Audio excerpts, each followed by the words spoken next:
Amis de la magie, bonsoir. Les avez-vous vus? Non? Regardez. Ils sont là. Ils sont dans les campagnes, dans les villes, sur les réseaux. Ils ont renversé des monarchies et fait trembler des sociétés tout entières. Mais finalement, d'où diable sortent ces sociétés initiatiques, si secrètes que vous n'en avez très certainement jamais entendu parler? Il est grand temps de lever le voile sur leurs origines.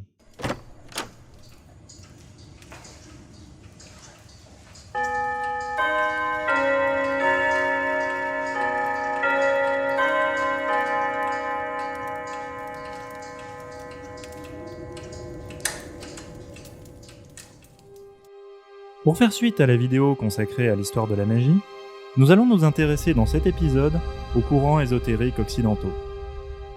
Si ce bref panorama ne se voudra ni exhaustif, ni répondant à une démarche socio-historique ou universitaire, il nous semble néanmoins important d'avoir une vision d'ensemble, même parcellaire, des sociétés occultes et des mouvements qui leur ont donné naissance. De même que, nous l'avons vu, l'histoire de la magie est intimement liée à celle des religions et des courants spirituels, les grands courants ésotériques se sont maintes fois croisés au cours des siècles et ont eu une descendance féconde. Parcourir ce grand arbre généalogique est déjà en soi une façon de s'approprier l'essence des rites et des traditions qui sous-tendent l'art magiste. Des cultes à mystère et écoles initiatiques de l'Antiquité aux ordres initiatiques de l'époque contemporaine, toutes les sociétés secrètes et groupements occultes n'ont eu de cesse de légitimer leur héritage spirituel par une filiation authentique. Cette authenticité ne doit pas nécessairement s'entendre d'un point de vue historique, mais plutôt sous l'angle d'une conception pérenniste de la pensée, pour reprendre les termes du philosophe Pierre Riffard. La métaphysique a sa place dans l'éternité, écrit-il dans l'introduction de son anthologie de l'ésotérisme occidental. Ainsi, s'il paraît absurde d'attribuer à Orphée la paternité effective des mystères dionysiaques, ou s'il est impossible d'attester la réalité historique du lien unissant les Templiers aux francs-maçons, nous partirons du présupposé d'une unité de la conscience humaine au cours des âges et des civilisations. Ce point de vue, cher aux ésotéristes comme René Guénon, Fridtjof Swann ou Julius Evola, défend le principe que la pensée mystique et les doctrines ésotériques sont toutes intrinsèquement reliées par une origine commune, mythique ou réelle. Ce concept de tradition primordiale ou perennis philosophia implique une métaphysique comme vérité transcendantale et supra-humaine. Un cadeau, nous dit Platon, que les dieux ont fait à l'homme et qui, grâce à quelques Prométhées, nous a été lancé de je ne sais quel endroit du divin séjour avec l'accompagnement d'une flamme incomparablement lumineuse. Les progrès réalisés depuis ces 3 dernières décennies dans l'extraction et le séquençage de l'ADN ancien ont permis de mieux comprendre l'histoire de l'évolution humaine, tant dans le mouvement des populations que dans ses interactions avec d'autres représentants du genre humain, comme les Néandertaliens ou les Denisoviens. Une approche équivalente a été appliquée à l'étude des mythes en empruntant aux paléogénéticiens la même méthodologie de classification statistique. Ainsi, comme l'écrit le docteur en histoire Julien Duy dans son essai « Cosmogonie, la préhistoire des mythes », on peut imaginer que, comme dans une vraie famille, des mythes parfois distants de milliers de kilomètres soient unis par des liens réellement généalogiques. Ce type de relation serait caché, structural, chaque version étant liée aux autres par un certain degré de parenté. Les variantes d'un mythe ancestral se seraient alors construites au fil du temps par filiation successive. Ce travail exégétique ferait tout autant sens pour les courants ésotériques qui se sont construits sur des mythes fondateurs, dont les ordres initiatiques sont les ramifications. Ainsi, il nous apparaît évident que l'étude des liens qui unissent les courants ésotériques est d'un intérêt certain pour qui veut comprendre l'art magiste. Se promener de branche en branche sur l'arbre phylogénétique des sociétés occultes, c'est prendre conscience du tronc de la tradition primordiale et voir par-delà l'illusion trompeuse de la multiplicité des formes et des apparences. De notre vie, vous ne voyez que l'écorce qui est par dehors, mais vous ne savez pas les forts commandements qui sont dedans. peut-on lire dans la règle de l'ordre du Temple. L'authenticité d'une filiation ininterrompue, historiquement parlant, est moins signifiante sur le plan magique que les revendications spirituelles des structures initiatiques, que leur désir de rattachement à un courant en particulier, et que leur volonté de raviver et de maintenir la flamme d'un plan spécifique de la tradition primordiale. Extraire la substantifique moelle, pour reprendre l'expression de François Rabelais, du dépôt ésotérique d'un ordre initiatique consiste à le comprendre intellectuellement, à l'expérimenter sur le plan énergétique. Mais cela implique avant tout à l'appréhender en fonction des traditions dans lesquelles il s'enracine et en fonction des liens qui l'unissent aux autres sociétés et figures occultes de son époque. Pierre Riffard distingue empiriquement 9 macro-ésotérismes, que l'on pourrait considérer comme des rameaux principaux de notre buisson évolutif des courants ésotériques. Les citer et les décrire tous serait hors cadre de la vidéo présente. D'autant plus que certains, comme l'ésotérisme préhistorique ou celui des premières civilisations, peuvent se retrouver en filigrane des courants occidentaux, mais sans en avoir modelé la forme et le cœur. Parmi les influences qui ont marqué de leur sceau les pratiques magistes et les enseignements des courants ésotériques occidentaux, les traditions de type animiste et chamanique, des peuples de l'Europe de l'Ouest du Néolithique, font partie des plus anciennes. Elles ont sans nul doute infusé le druidisme, religion et ésotérisme des Celtes.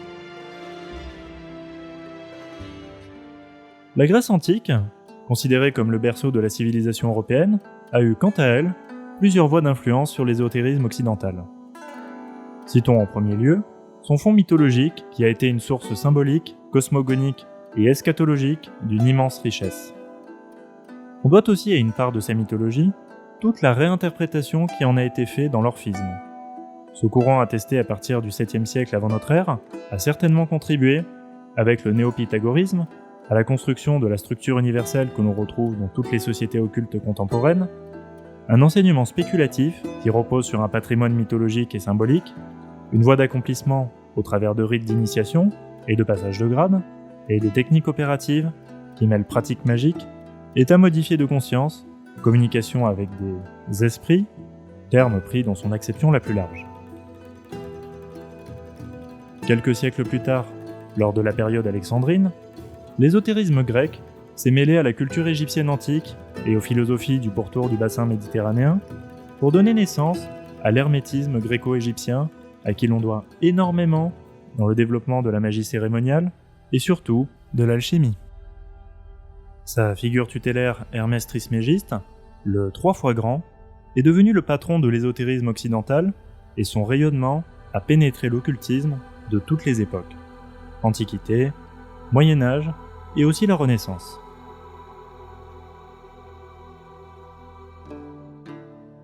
Avec la gnose chrétienne, la kabbale judaïque, l'hermétisme et l'alchimie ont nourri les courants majeurs dont accouchera l'ère dite moderne, templarisme, rosicrucianisme, martinisme, franc-maçonnerie, y compris, dans une moindre mesure, les néopaganismes.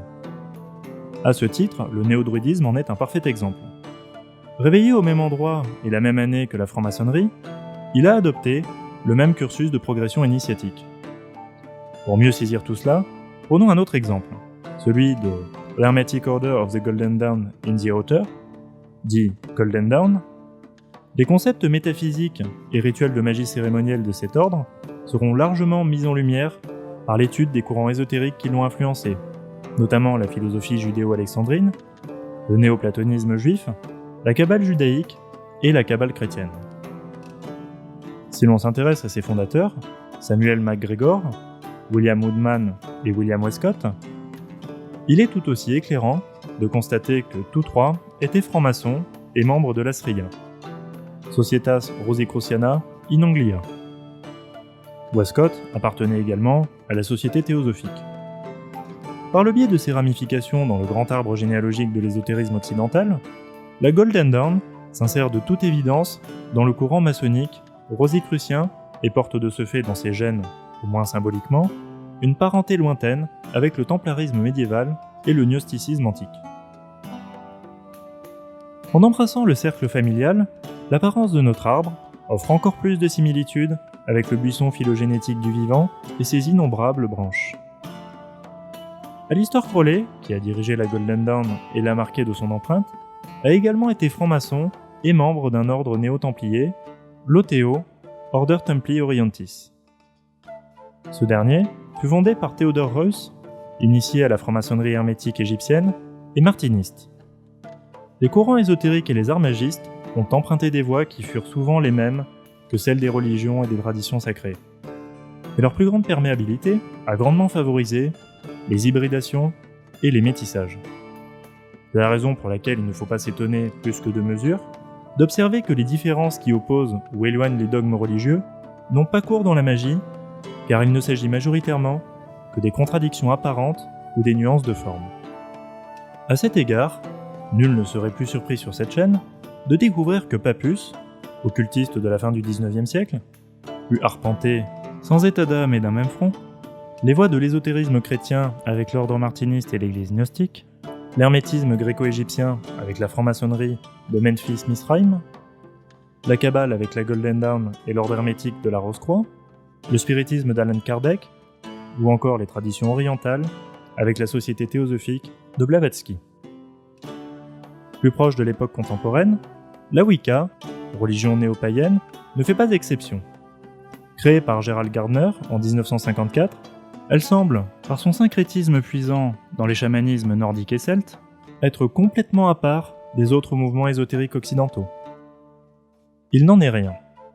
Le premier coven à l'origine de la Wicca, le New Forest Coven, avait en son sein des membres qui étaient quasiment tous membres de la société théosophique et d'une franc-maçonnerie mixte nommée comaçonnerie.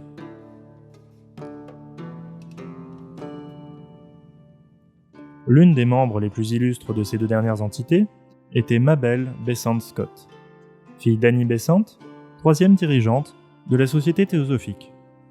Mabel dirigeait un théâtre rosicrucien, rattaché au Rosicrucian Order Crotona Fellowship. Preuve en est, une fois encore, que le nouveau courant de Gardner ne faisait pas exception en s'abreuvant aux mêmes sources.